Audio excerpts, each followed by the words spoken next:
Hey everyone, you're watching We Had That, and today I am excited to talk about the 2008 Masters of the Universe Classics Beastman action figure.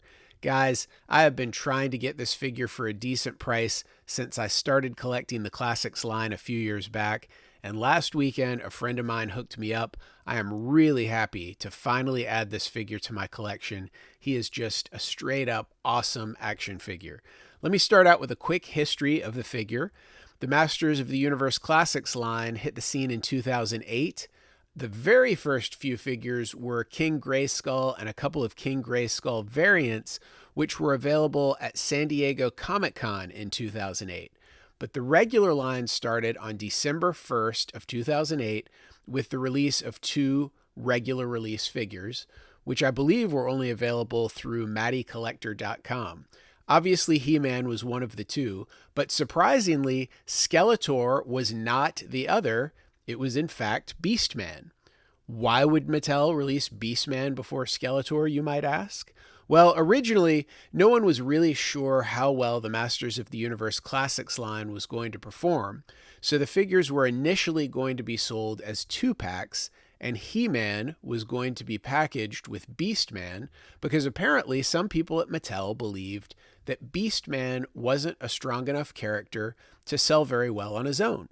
So they decided to release the figures separately, but Beastman was still the first of the villains to get released because he was already in production. Well, Beastman sold just fine. From what I've read, he sold out about as quickly as He-Man, and the Classics line was so successful that it went on to make every figure from the original toy line, all of the She-Ra figures, the New Adventures of He-Man figures, and figures for dozens of characters who had never had an action figure before. There have been plenty of He-Man figures over the years in the Classics collection, but only two other Beastman figures. There was the red comic book variant, which I think was a convention exclusive, and there was the Club Grayskull version based on the cartoon. That's probably the main reason that this original Beastman figure is so expensive and hard to pick up these days. But what about the other popular figures from the line? Well, when it comes to the figures that were released in the first wave of the vintage line, many of those were actually released at retail through Toys R Us in 2-packs with the Classics line, with the DC superheroes and villains. There were 2-packs for He-Man and Superman. Stratos with the red jetpack and blue wings came with Hawkman. Skeletor and Lex Luthor. The blue mini-comic version of Merman came with Aquaman. Zodak and Green Lantern, plus She-Ra and Supergirl. So I would imagine that those figures were probably released in relatively large quantities, unlike Beastman, who was the first villain in an untested toy line. Over the years, more and more fans began collecting the Classics figures, and since Beastman was always a main character, that made him one of the hardest ones to pick up for the line. But it's not just having the character Beastman in my collection. I was able to pick up the Club Grayskull version, so I didn't really need the character for my collection, but I wanted this version of Beastman because he just looks so cool. Some of you are probably going to relate to this. Maybe some of you won't. But when I had Masters of the Universe figures as a kid, in my mind, they looked like the Classics figures. As an adult, the vintage figures still have their charm, but I see the goofiness in the plastic. The Classics figures are really just, to me, the grown-up version of the same toy.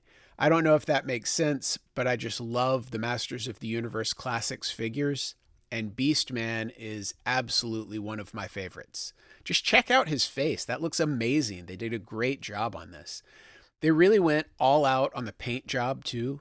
They didn't just leave the body one solid color. They did a wash to bring out the texture in the fur.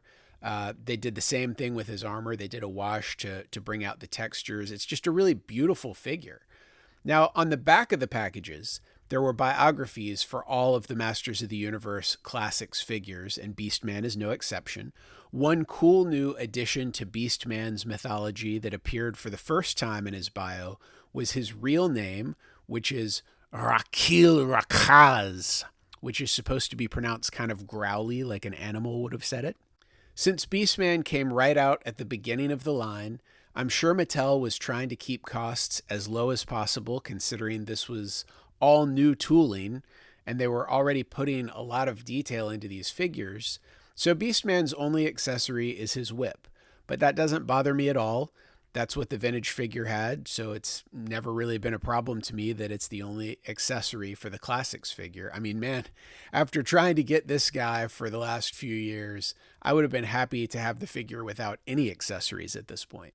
Beastman holds his whip in his left hand because his right hand is open, like he's about to claw you. There's just so much detail in this figure.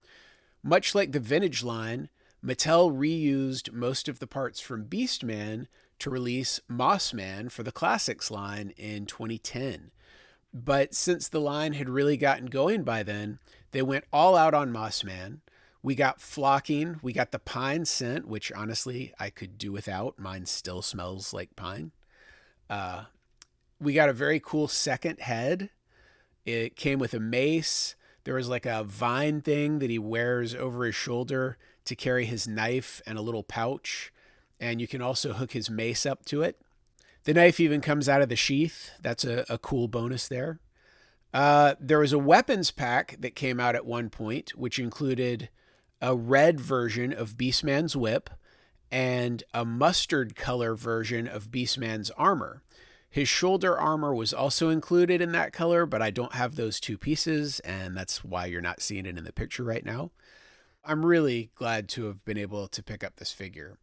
It's been very cool getting a chance to take these photos and to talk a little bit about this awesome figure today. I'm curious to hear what you guys think about the Masters of the Universe Classics Beastman figure. Do you have Beastman in your collection? Tell me in the comments below. Also, please give this video a thumbs up. If you have a chance, it would be great if you would share it on social media. If you enjoy my content, please subscribe to my channel and hit that notifications bell. And one last thing, if you're a fan of toys, you should know about ToyLanta, the biggest toy show in the southeastern United States, held annually just north of Atlanta, Georgia. Visit ToyLanta.com for more information. As always, thanks for watching.